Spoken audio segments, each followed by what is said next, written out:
Good evening. On this, the second day of June, the heat was on in Denver. We saw temperatures topping out in the upper 80s. That trend will continue this week with the potential to see 90 degrees. Thanks for joining us. I'm Jennifer Meckles. Today marks Global Heat Action Day, a day that the city of Denver says underscores our need to find solution to rising temperatures and climate change. Here's Angeline McCall.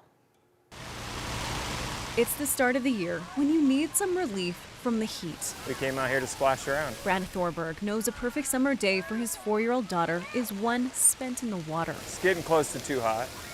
We spend a lot of time at the pool in the summertime. Heat in Denver that could lead to us seeing 90 degrees for the first time this year. Yeah, it's too hot.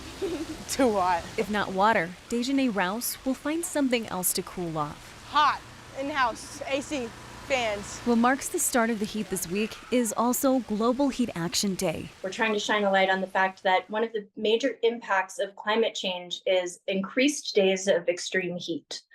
We are experiencing that here in Denver. Emily Gideon with Denver's Climate Office says data shows Denver experiences 19 days of above average temperatures in comparison to 5 decades ago. In Denver, we know that one of the major impacts of climate change is extreme heat and more days of extreme heat. So the city is working with different neighborhood groups to plant more trees in areas with less canopy coverage.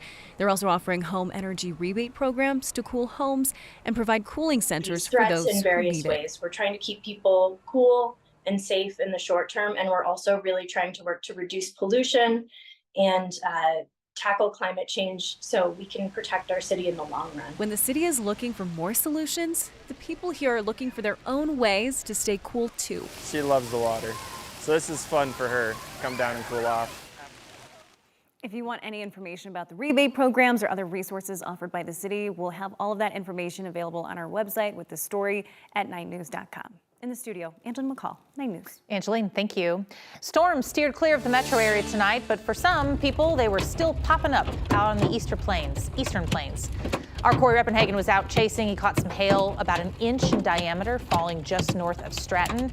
That has been the story the last 2 nights, Lauren, right? We've got okay weather here in Denver, but storms popping out on the eastern plains. That's right, and we're still waiting for some of those storms across the plains to continue to move their way out of Colorado. We even have a storm up in the high country, so we'll get to that in just a moment. But first, let's talk about those highs. We got pretty warm today. 87 degrees was the high out at DIA.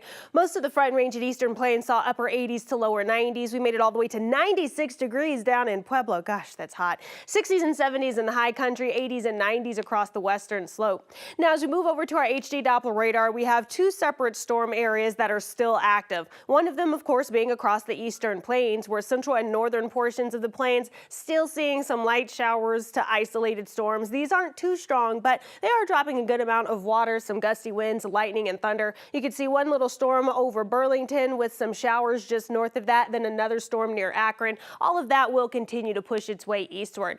Now, over portions of the high country, we have more showers near Winter Park through Ski Granby Ranch. We're going to continue to watch for these showers to die down as well. And outside of that, it's that time of year where we're starting to get these air quality alerts for high levels of ozone. One has already been in effect across the urban corridor. This will be expired at midnight tonight, but with warmer weather coming in, I'm sure we're going to see repeat alerts. Now, coming up in my 7-day forecast, we're going to talk more about these storms moving out. We're going to talk about the warm, dry weather moving in and storm chances for next weekend. All of that for you just ahead.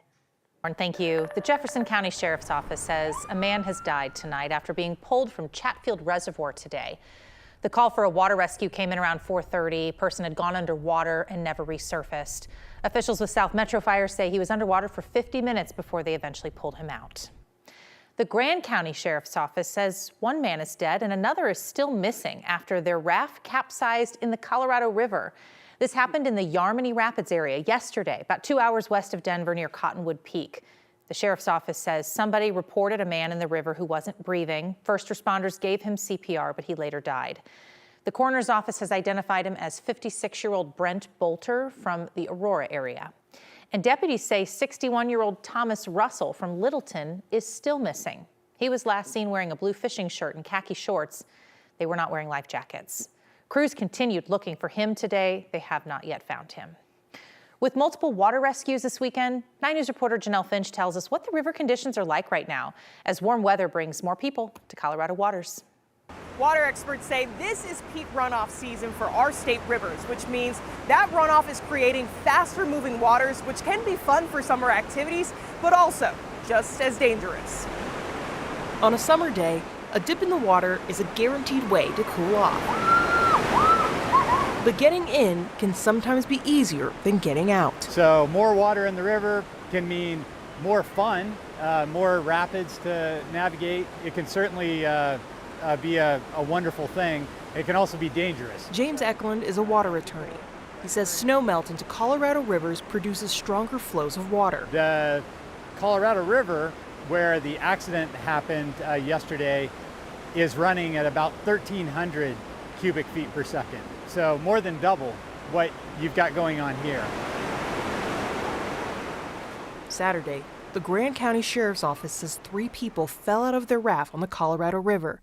The sheriff says one man got to safety, but another man died. It's obviously a little more turbulent than you're seeing behind me now, which has additional risk.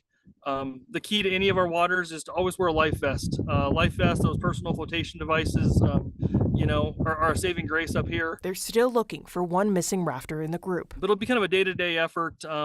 Sometimes we have quick, successful locates in the river, and unfortunately, sometimes they're delayed. With as fast as waters are moving, safety is all the more important. Unfortunately, this was a tragic incident that happened, but the key message of this is we can hopefully save you if you have life vest on, or you can save yourself, so put those life vests on. The Larimer County Sheriff's Office says a rafter died on the Poudre River last Thursday. They say that her raft hit a bridge support and got stuck. From the South Platte River, Janelle Finch, 9 News. The Grand County Sheriff's Office tells us that the death that they have covered in their county is the first water-related death in that county so far this year.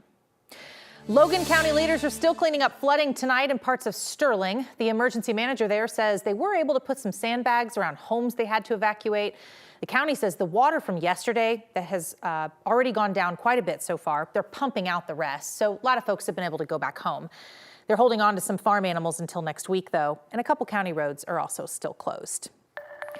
Tonight, the Arapahoe County Sheriff's Office says shots were fired into the air during a music event near the swim beach at Cherry Creek State Park tonight.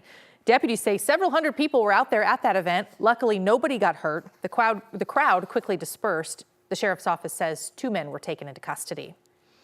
We now know the name of the employee who died at an eastern Colorado sugar plant this last week. The Morgan County coroner says Tristan Tester died Wednesday at Western Sugar Co-op. He was 27 years old from Brush, Colorado.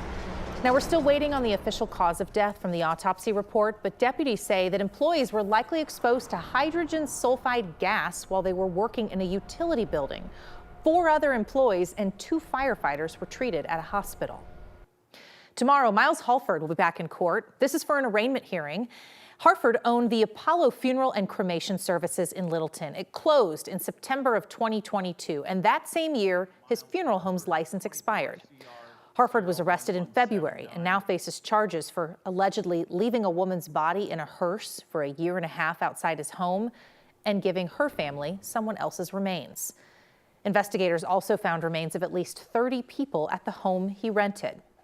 On Thursday, the former owners of the Return to Nature funeral home in Penrose will face their arraignment. John and Carrie Halford are accused of improperly storing 190 bodies.